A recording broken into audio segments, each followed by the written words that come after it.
নমস্কার বন্ধুরা, আমার চ্যানেলে আপনাদের স্বাগত।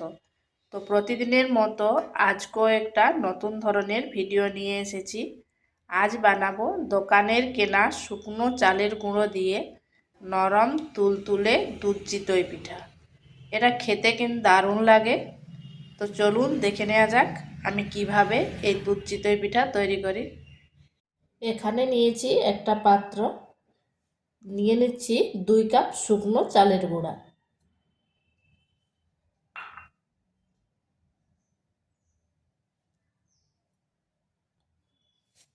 আর নিচ্ছি 1 কাপ ময়দা,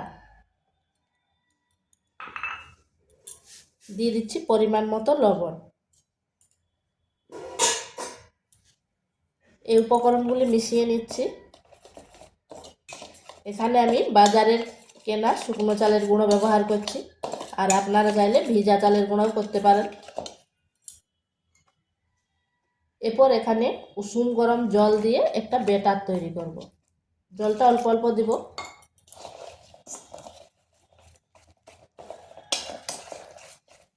যেহেতু দোকানের কেনা শুকনো চালের গুঁড়ো, তাই উষুম গরম জল দিয়ে ব্যাটারটা তৈরি করছি।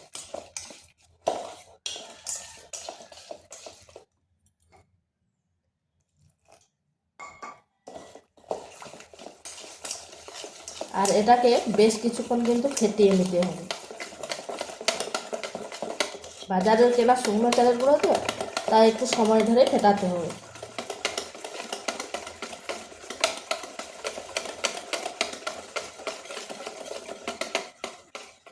তো এটা ফেটানো হয়ে গেছে।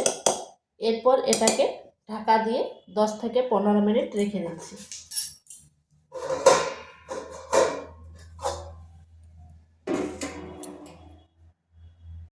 এখানে একটা প্লেট নিয়েছি, নিয়ে নিচ্ছি 2 চামচ তেল। এখানে সাদা তেল নিচ্ছি।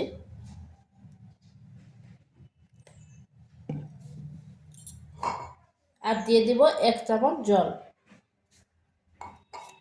এরপরে জল আর তেল ভালোভাবে মিশিয়ে নিচ্ছি এভাবে।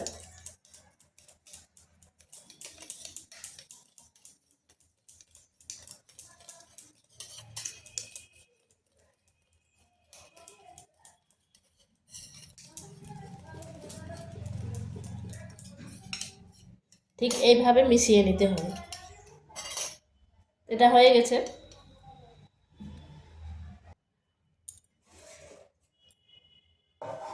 তো আমি 10 থেকে 15 মিনিট পর ফিরে আসলাম, আর ব্যাটারটা ঠিক এরকম হবে।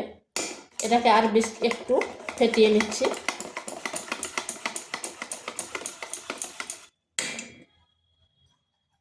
এখানে দিয়ে দিচ্ছি 1 চামচের 3 ভাগের 1 ভাগ বেকিং পাউডার। এরপরে বেকিং পাউডারটা ভালো করে মিশিয়ে নিচ্ছি। আর এখানে চাইলে আপনারা নারকেল কুড়া দিতে পারেন, কিন্তু আমার হাতের কাছে নেই, তাই আজ আর দিলাম না।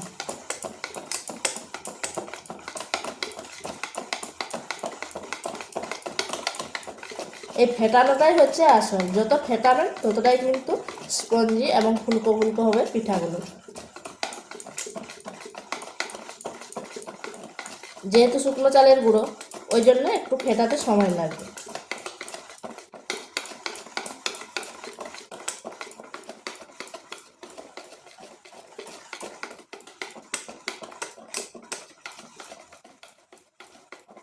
এটা হয়ে গেছে।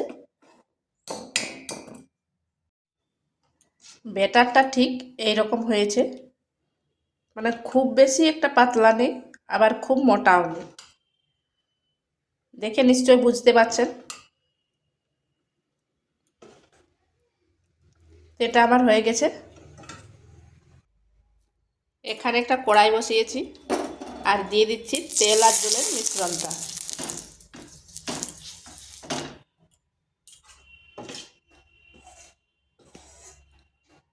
এরপর হাতাটার অর্ধেকটা দিচ্ছি।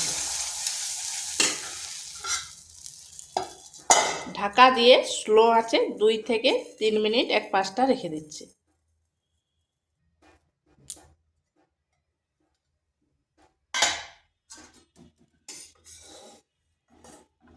দেখুন কি সুন্দর ফুলকো ফুলকো জালিদার হয়েছে।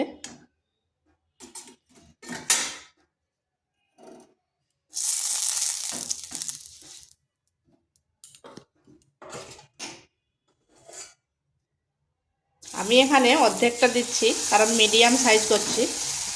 আপনারা যেরকম সাইজ চাইবেন বড় ছোট করতে পারেন।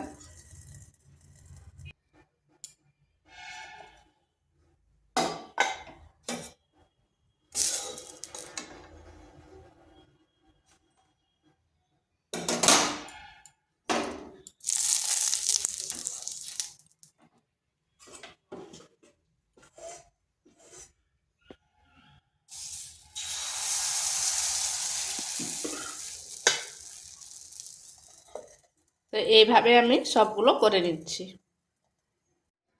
তো এগুলো আমার হয়ে গেছে। আর দেখুন কত সুন্দর জালিদার এবং ফুলকো ফুলকো হয়েছে, আর কতটা সফট হয়েছে।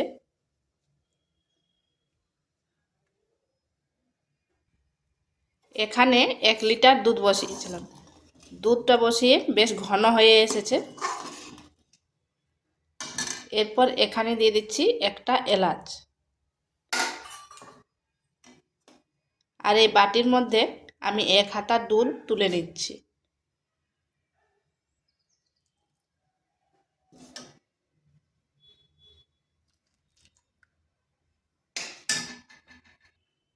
এই দুধের মধ্যে আমি কিছুটা খেজুর গুঁড়ো দিয়ে দিচ্ছি।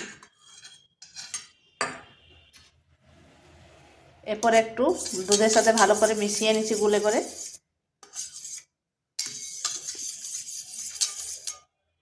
আসলে এটা এই জন্য করলাম, যদি খেজুর গুড়টা একটু টক ভাব হয় তাহলে গরম দুধের সাথে দিলে সেটা কিন্তু ছানা কেটে যাবে। আর দেখুন এটা ছানা কাটেনি, মানে গুড়টা ঠিক আছে।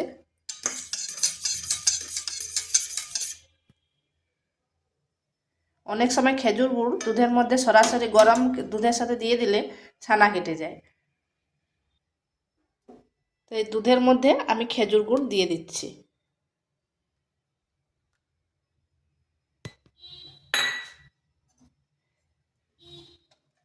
গ্যাসটা বন্ধ করে দিয়েছি।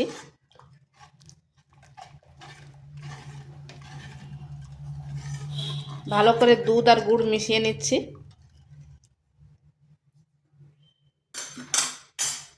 এই গরম অবস্থায় পিঠাগুলো দিয়ে দিচ্ছি,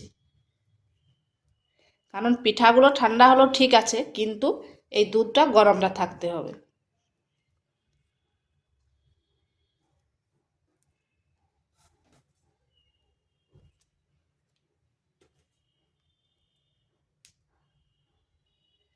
এটাকে ঢাকা দিয়ে আধা ঘন্টা রেখে দিচ্ছি। তো আধা ঘন্টা পর আমি ফিরে আসলাম, আর দেখুন কতটা দুধ টেনে নিয়েছে, আর পিঠাটা কত সুন্দর সফট হয়েছে। তো এইভাবে একবার বানিয়ে দেখতে পারেন। আর ভিডিওটা ভালো লাগলে লাইক শেয়ার কমেন্ট অবশ্যই করবেন। আর নিত্য নতুন রেসিপি পাওয়ার জন্য চ্যানেলটিকে সাবস্ক্রাইব করবেন।